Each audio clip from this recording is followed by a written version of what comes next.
Greetings and salutations, my spacefaring compadres, and welcome back to yet another episode of RimWorld Odyssey, where we are still recovering currently from the fight we had with some pirates here at the great big abandoned sky gate in the, well, sky. And we're also still recovering from the loss of our captain. But once we were healed up and recovered enough to continue piloting the ship, it was time for us to go out on a hunt for the fugitive that the Outlanders had offered us some gravtech for. Based on initial reports, it would seem that he isn't too far from an asteroid, so I'm thinking that we're going to land there first and foremost, and we'll probably use it as something of a staging ground. Besides, we don't want to show our hand too quickly, nor do we want to rush into yet another battle after the devastating loss that we've all just faced. Close enough to them to give us plenty of prep time, but just far away enough for them not to think that we're going to be coming there, still giving us the element of surprise, I might add. This will also allow us additional time to begin collecting some resources from the asteroid from crashed ship chunks, as well as beginning to do a bit of research into shuttles. Now, I don't think we'll be able to use the shuttle against this fugitive, but it will be a good thing to go ahead and get started on it. A shuttle is going to be absolutely perfect for our more, should we say, stealthy missions, perhaps, where we're not going to be landing our great big gunship and going in guns blazing. Speaking of which, we are currently using many of the resources that we've collected and that we currently have in storage to make some large and deadly additions onto the back of the ship.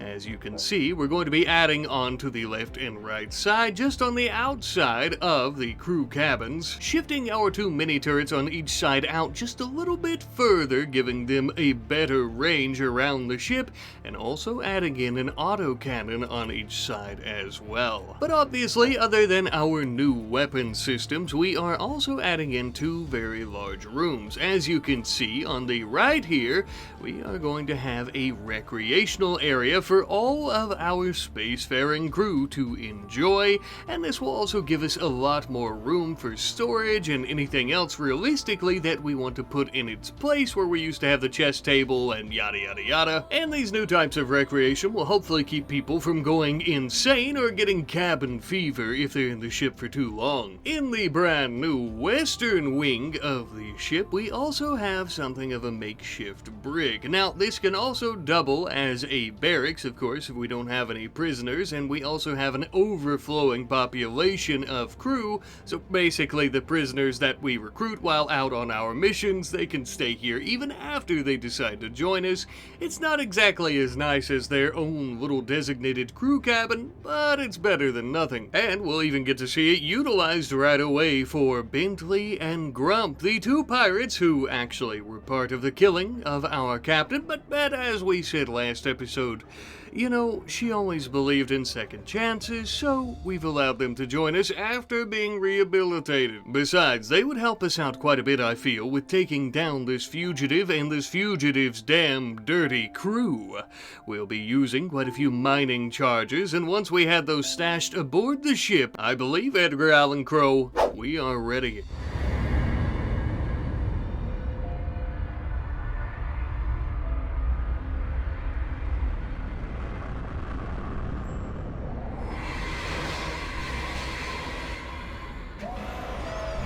Well, it would seem that we've arrived, but we're not the only ones that are aware of our presence here. The crew of the fugitive seemed to have spotted us and rushed back into the facility. When landing, we chose our spot very carefully, as we had lined the side of the ship with all our turrets up. That way anything that gets near will be obliterated and eviscerated. We had hoped that they might come out and try to attack us so that we could use the ship, but it looks like they're gonna make us come in after them. They appear to be smarter than we initially gave them credit for. We had planned on using some demolition charges to bust through these doors, surprising them, catching them off guard, and giving us the upper hand. Our other crew members are taking cover and taking point, just in case, setting up a perimeter. The charges were prepped and we were ready, but all of a sudden, the fugitive busts through the door but was completely caught off guard by a shocked and in a panic rushing all around the room.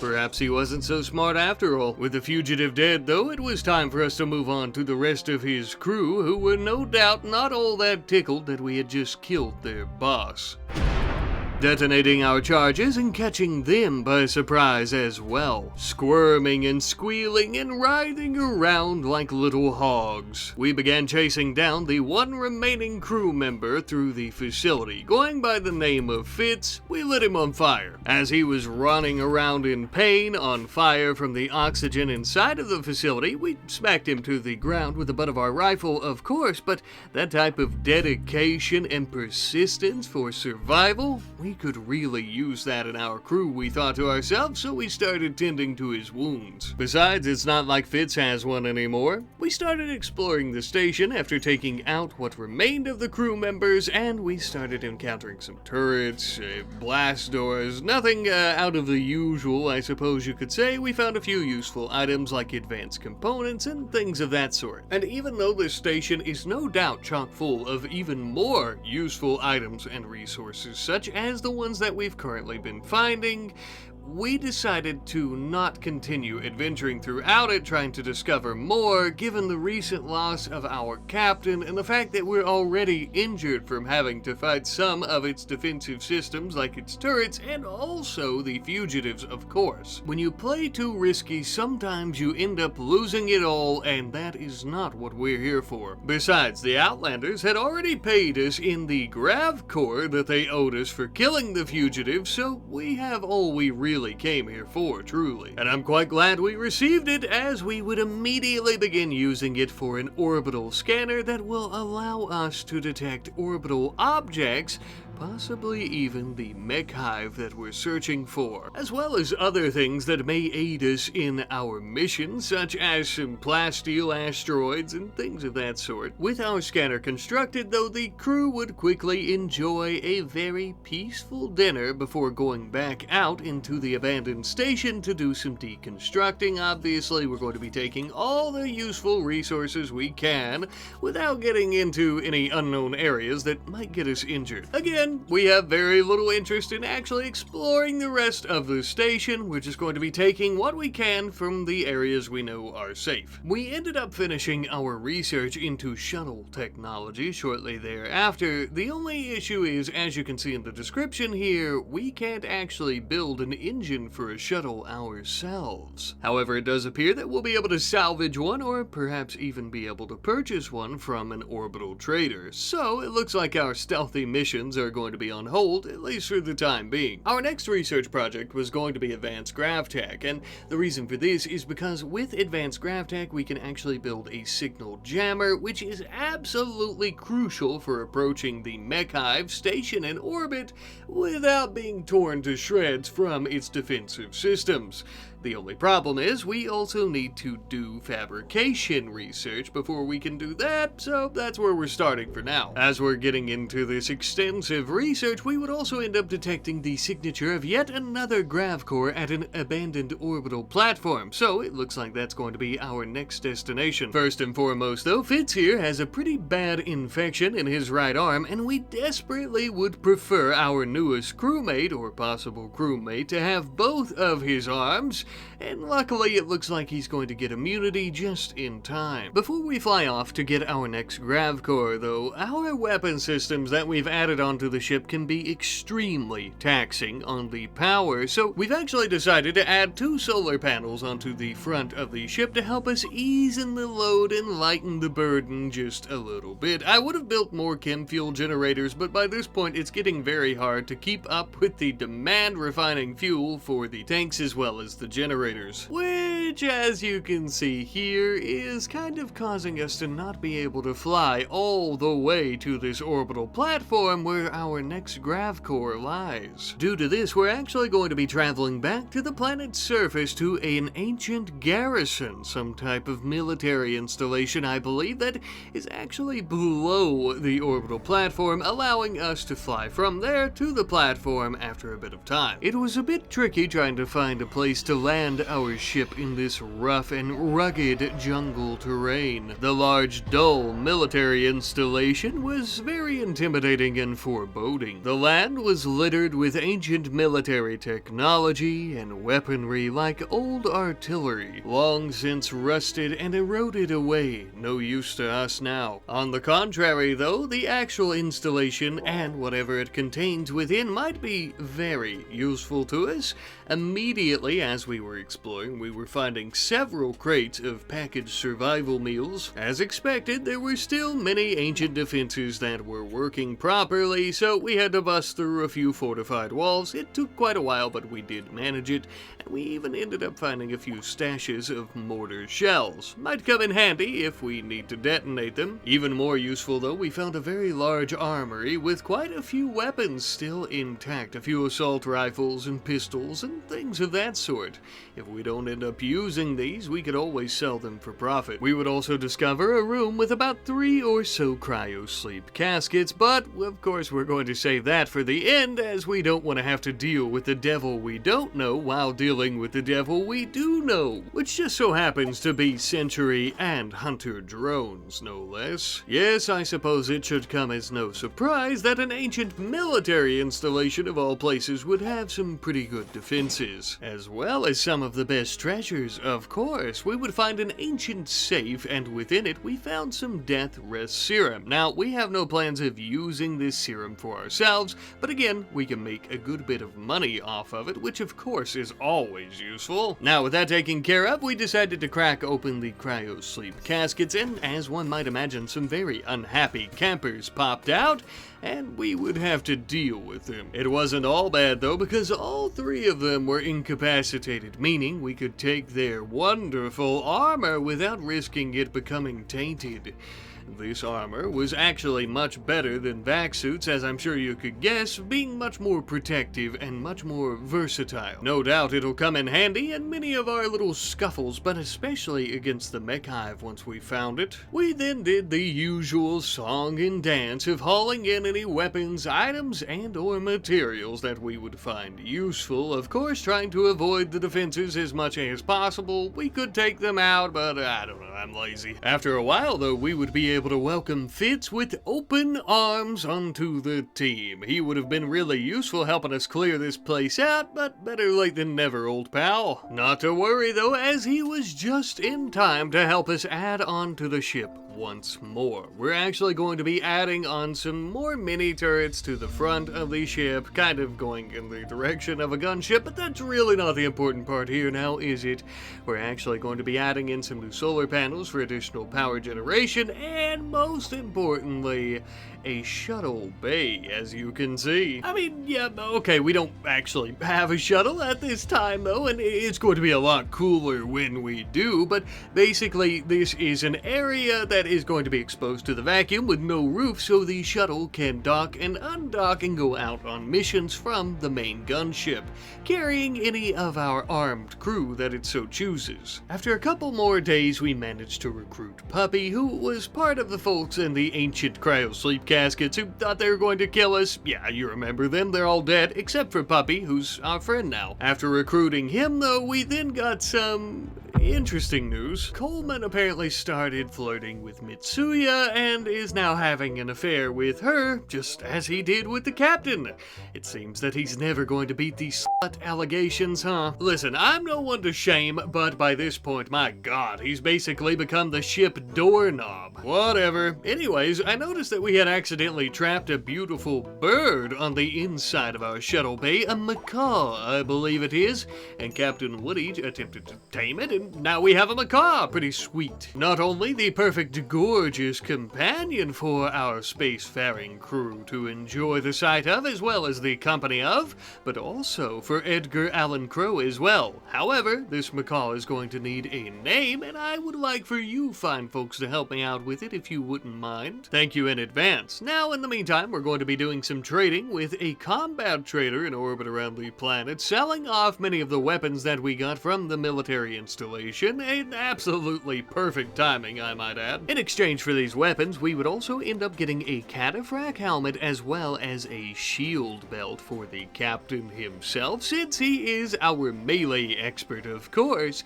I felt that these were going to be much needed. Plus, I really don't want the travesty of losing yet another captain. Now then, my friends, our kitchen is completely stocked and filled to the brim with food. Our chem fuel tanks are fueled and ready to go, and I believe we are ready to launch to our next mission.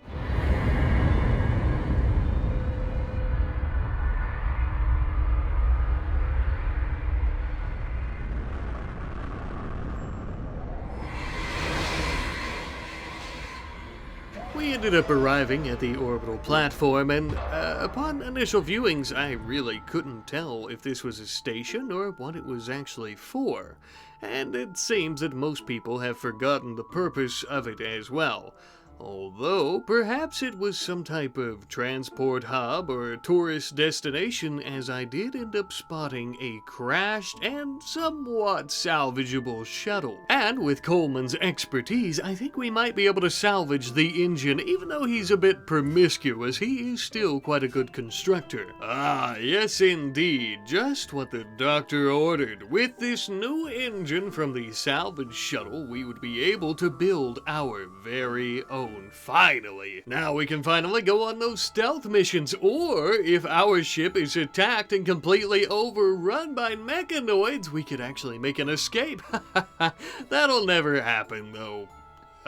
Hopefully. Anywho's though, we started exploring the platform, going through the fortified walls on the sides, attempting to avoid the hallways where all the turrets were that wanted to turn us into Swiss cheese, as we always do.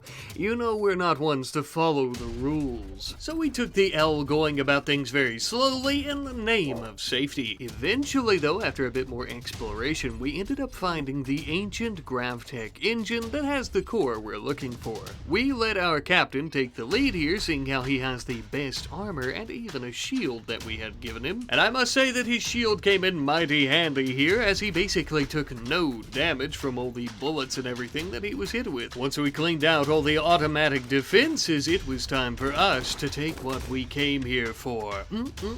Yet another sweet, succulent grav core, baby. With that finally completed, we basically just did the usual deconstruction, using wooden furniture for fuel, steel, all the other stuff that you've heard me yap about 1,000 times by this point. However, something that might tickle your fancy is that we finally finished our research into fabrication, and we can now finally begin working on advanced Gravtech. Oh, mama. About damn time, isn't it? That's what I was thinking too. While we're working on that research, we're gonna crack open a couple more cryosleep pods. Of course, the inhabitants were not all that excited to see us for whatever reason, so we killed one, and the other was alive, so we stripped them and let them crawl around out in the vacuum of space and suffer, and we put their armor on. On the bright side, hear me out, we couldn't hear them screaming because there was no sound in space. So, you know, I ended up giving this sweet armor to Dragon, since he too is one of our melee experts. Just as the captain, I felt that the two of them need to be readily protected since they get up close and personal with all the sharp weapons. Now the bad news is, of course, Dragon though wouldn't have a shield belt as the captain had, so we had to find a solution to that. Thankfully, as we were doing a bit of preemptive fire control around our turrets once they start getting into some shootouts, of course, we had a trader in orbit who was willing to trade us a armor skin gland. Now, it's not a shield, but it's the best that we could do given the circumstances. We quickly bought it along with some books, and we even had Coleman install it onto Dragon shortly thereafter. The surgery went off without any issues, and now we have a Neanderthal in space who still carries around a spear, who has a cybernetically enhanced skin that can turn hard at a moment's notice. He's basically a walking tank. God, I love RimWorld. A bit of time later, and our orbital scanner had picked up the coordinates of some debris and wreckage. Now, there doesn't appear to be any grav tech there, but there could be some other useful items to aid us in our mission and journey, and while we're waiting to scan for other grav tech, we might as well, right? But before heading over there, we did end up finishing our research into advanced grav tech, and we are now able finally to build our very first, well, the only one we should need, signal jammer.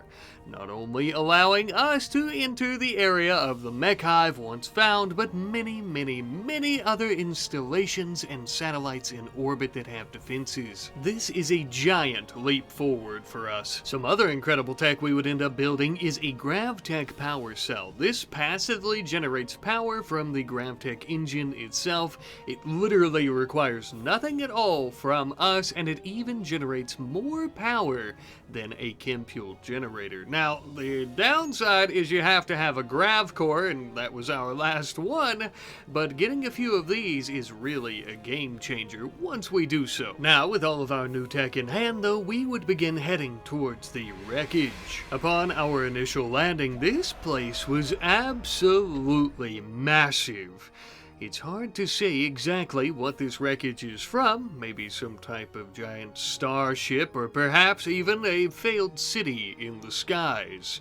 Either way, though, no doubt there's plenty of items here. But if we want these useful resources and items, we're going to have to take it from a bunch of salvagers and scavengers. Funny enough, though, after incapacitating one of them, it didn't seem like it was going to be all that hard. We actually just went back inside the ship as our enemies stepped right into the field of fire of all our turrets. Now, one of them had some grenades and started doing some damage to our weapon systems, and of course, they would have been able to handle it on their own, but I didn't feel like having to repair and replace every single one of them, so we stepped in to help a little. As for the last remaining one, the captain bashed him in the head with his axe until he collapsed, and then we stripped him, allowing nature to take its course. Then, of course, now that the battle is finished, we're going to start doing some minor repairs to the ship's defenses. Sure, we had to replace a solar panel and a mini turret or two, but I was actually pretty impressed with how well it handled the situation. But note to self in the future, if they have anything explosive, maybe don't let the ship handle it. We would then end up spending a good deal of time searching all throughout the wreckage, finding many great treasures such as advanced components, hyperweave, and even glitter world medicine. Also a tornado generator. I'm kind of curious if this would even work in space, but I think we should save it in case we need it. In one of these crates, we ended up finding some type of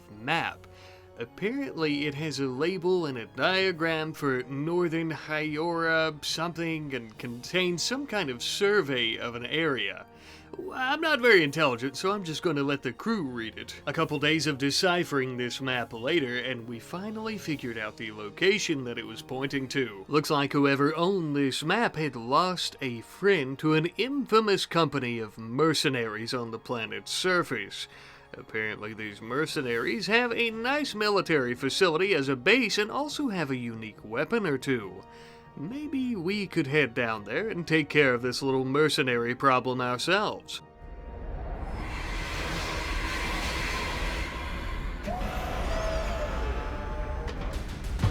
We landed the ship just next to the facility with our turrets aimed right at their entranceways.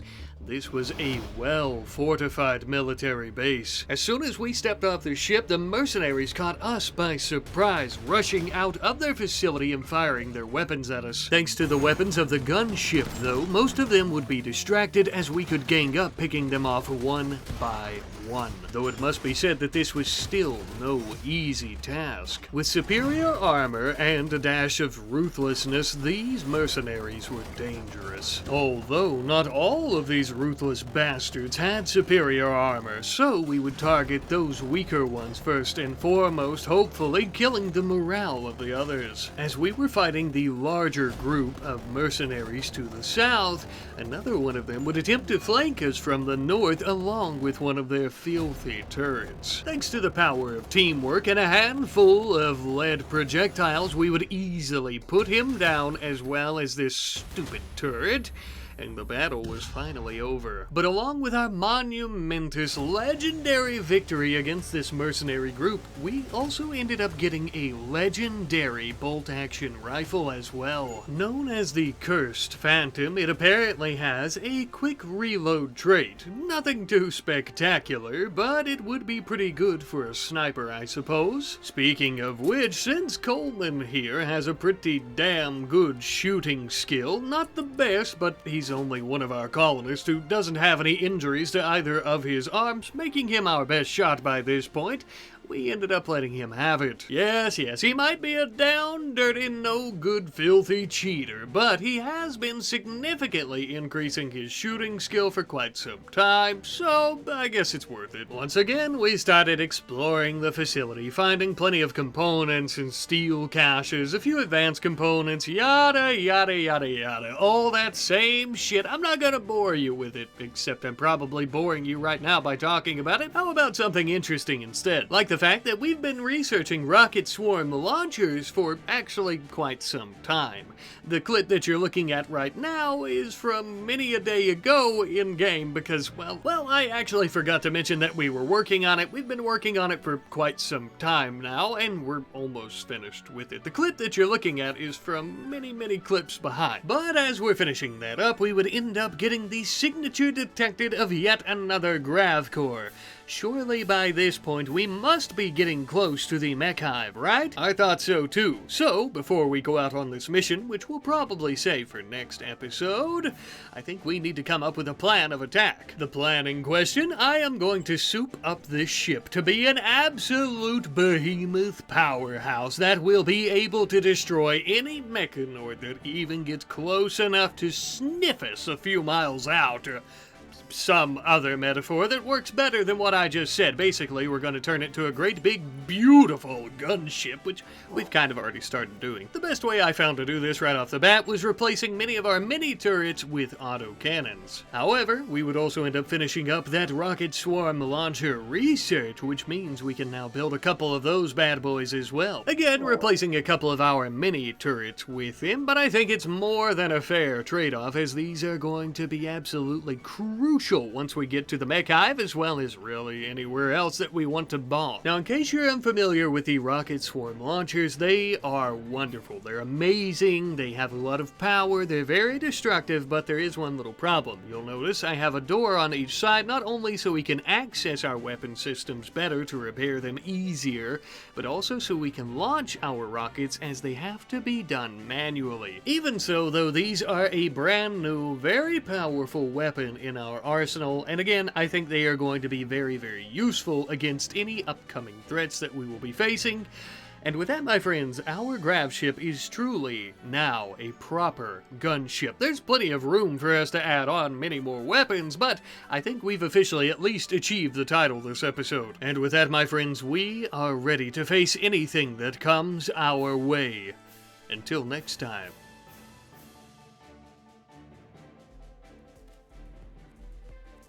Hello there, thank you ever so much for watching today's episode of RimWorld Odyssey. I wanted to get this out to you guys sooner. I made a community post, you guys might have seen it. Having some trouble with my internet service provider.